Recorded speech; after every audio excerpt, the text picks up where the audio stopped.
नमस्कार, मेरा नाम है प्राची पांडे और आप देख रहे हैं महुआ खबर। क्या सिर्फ मैरिज सर्टिफिकेट बन जाने से शादी कानूनी हो जाती है? क्या बिना 7 फेरों से हिंदू विवाह मान्य होगा? गुजरात हाई कोर्ट के एक अहम फैसले ने इन सवालों पर बड़ी तस्वीर साफ कर दी है। कोर्ट ने कहा है कि हिंदू विवाह में सिर्फ रजिस्ट्रेशन काफी नहीं, बल्कि जरूरी धार्मिक रस्में भी पूरी होनी चाहिए। आखिर क्या है पूरा मामला, कोर्ट ने क्या कहा और इसका आम लोगों पर क्या असर होगा, आइए जानते हैं। गुजरात हाई कोर्ट ने हिंदू विवाह को लेकर एक अहम फैसला सुनाया है। कोर्ट ने साफ कहा है कि सिर्फ मैरिज सर्टिफिकेट या शादी का रजिस्ट्रेशन किसी विवाह को कानूनी मान्यता नहीं देता। अगर हिंदू विवाह की जरूरी रस्में, खासकर सप्तपदी यानी 7 फेरे नहीं हुए हैं तो शादी वैध नहीं मानी जाएगी।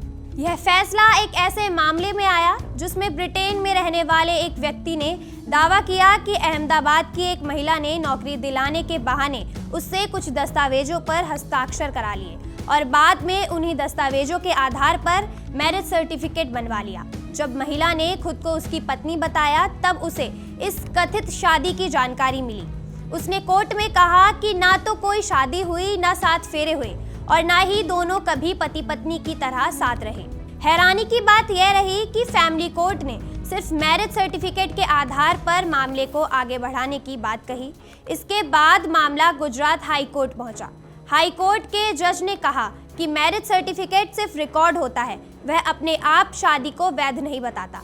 अगर शादी की बुनियादी रस्में ही पूरी नहीं हुई तो सिर्फ रजिस्ट्रेशन के आधार पर विवाह को सही नहीं माना जा सकता। कोर्ट ने हिंदू मैरिज एक्ट 1955 की धारा 7 का भी हवाला दिया। इस धारा के अनुसार जिन परंपराओं में सप्तपदी यानी 7 फेरे जरूरी हैं, वहां 7वां फेरा पूरा होने के बाद ही विवाह पूर्ण और कानूनी माना जाता है।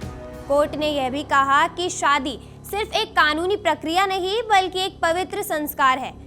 युवाओं को शादी की गंभीरता और पवित्रता को समझना चाहिए। हालांकि इस फैसले के बाद कई लोगों ने मन में सवाल उठा कि क्या अब कोर्ट मैरिज भी अमान्य हो जाएगी? इसका जवाब है नहीं। यह फैसला केवल हिंदू मैरिज एक्ट के तहत होने वाली शादियों पर लागू होता है। स्पेशल मैरिज एक्ट के तहत होने वाली कोर्ट मैरिज पहले की तरह पूरी वैध रहेगी। उसमें धार्मिक रस्मों की नहीं, बल्कि कानूनी प्रक्रिया पूरी करना जरूरी होता है। इस फैसले का सबसे बड़ा असर यह होगा कि अब सिर्फ रजिस्ट्रेशन के भरोसे किसी शादी को वैध नहीं माना जाएगा। अगर कभी विवाद हुआ तो यह भी साबित करना होगा कि शादी की जरूरी रस्में पूरी हुई थी। साथ ही ऐसे मामलों में फर्जी शादी के दावों पर भी रोक लगाने में यह फैसला अहम साबित हो सकता है।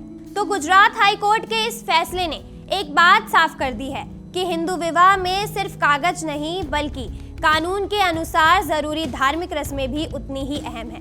वहीं कोर्ट मैरिज को लेकर लोगों के मन में जो भ्रम था, वह भी इस फैसले से काफी हद तक दूर हो गया है। इस फैसले पर कानूनी विशेषज्ञों के अलग अलग मत भी सामने आ रहे हैं, इसलिए आगे इस मामले में नई कानूनी व्याख्याएं भी देखने को मिल सकती हैं। फिलहाल इस खबर में इतना ही। ऐसी ही बड़ी खबरें देखने के लिए देखते रहिए महुआ खबर।